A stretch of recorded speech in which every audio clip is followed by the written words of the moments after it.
में गणित कक्षा 9 में गणित विषय गणित अध्याय 1 प्रश्नावली 1.2। अपन इसमें थोड़ी सी बेसिक जानकारी देंगे। वास्तविक संख्या कैसे होती है, परिमेय संख्या का वास्तविक संख्याएं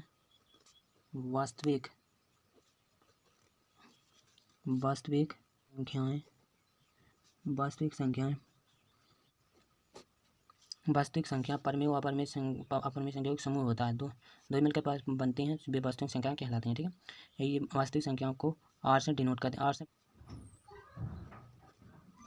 लव प्रसार शांत दशमलव प्रसार शांत और अशांत कब होता है? दशमलव प्रसार शांत अशांत कब होता है? ये शांत जब होता है जब शेषफल शून्य हो जाता है। शेषफल शून्य जब शांत जब होता है। दशमलव प्रसार शांत कब होता है? जब शेषफल शून्य हो जाता है। और अशांत इसका उल्टा हो जाए जब शेषफल शून्य नहीं होता। जब शेषफल शून्य नहीं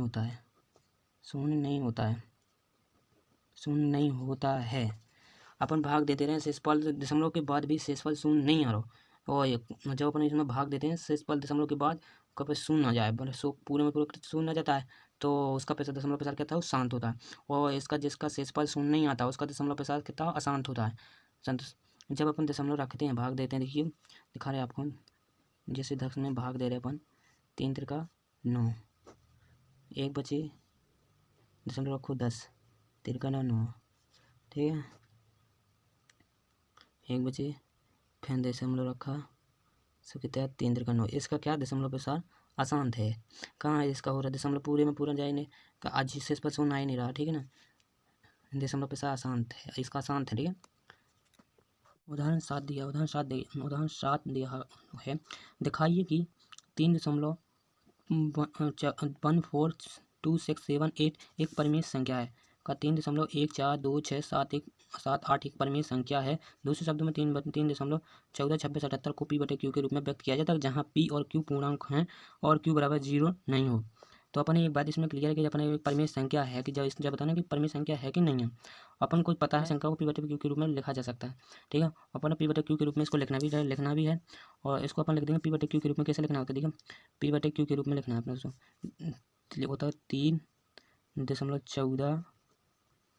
3.142678 बराबर, इसे P/Q के रूप में व्यक्त करें अपन। ठीक है, P/Q के रूप में से P का मान, इसको जितने अंक के बाद दशमलव रखा लिख रहे हैं 3 4 2 6 7 8। ठीक है, ऐसे जे अंक के बाद दशमलव रखा था, कितने अंक के बाद दशमलव, कितने अंक? 1 2 3 4 5 6 6 जीरो रख देने चाहिए। 1 2 3 4 5 6। अतः यह एक परिमेय संख्या है। अतः यह एक परिमेय संख्या है। और पूछ रहे थे जहाँ P और Q पूर्णांक है और Q बराबर 0 नहीं है। अपन P और Q जो हो गए, P/Q देख, Q बराबर क्या है? जितनी संख्या है 1 तो 10 लाख। ठीक है, और इस को P/Q के बराबर मिला, तो Q बराबर कितना? 0 नहीं है। ठीक है, इतना हो गया। आप दिखाइए कि 0.0.333 कितना अनंत तक है, बराबर है 0.3 बार। इसी के ऊपर 3 बार है, इसलिए बार चढ़ा दिया गया, बार चढ़ा दे।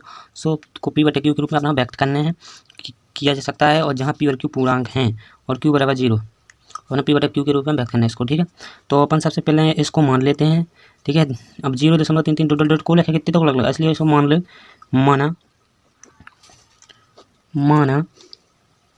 माना x बराबर 0.33 ... ऐसे मान लेते हैं समीकरण 1 अनंत तक चलेगा। ठीक है, अब अपन क्या करना है? समीकरण 1 के दोनों पक्षों में 10 का गुणा करना है। समीकरण 1 के दोनों पक्षों में 10 का गुणा करने पर, ठीक है। इसमें 10 का गुणा करेंगे 10x बराबर, इसमें 10 का एक गुणा करें तो 1 आ जाएगा, 3 आ जाएगा, 3.3 डॉट क्या समीकरण 2, ठीक है। और तो इस समीकरण 2 में से समीकरण 1 को घटाने पर समीकरण 2 में से समीकरण 1 को घटाने पर घटा दूँ, क्या घटाएं, 10x समीकरण 2 है, 10x माइनस समीकरण 1 माइनस x बराबर, ऐसे ही सर यहाँ पर करने समीकरण 1 लिख लेने, 2 लिख लेने पहले, डॉट, ठीक है, माइनस लगाना 0.3333 डॉट, ठीक है, घटा दूँ। अब इसको घटाएंगे 10x में से 1x गया तो कितने 9x बचे, बराबर कितना 3।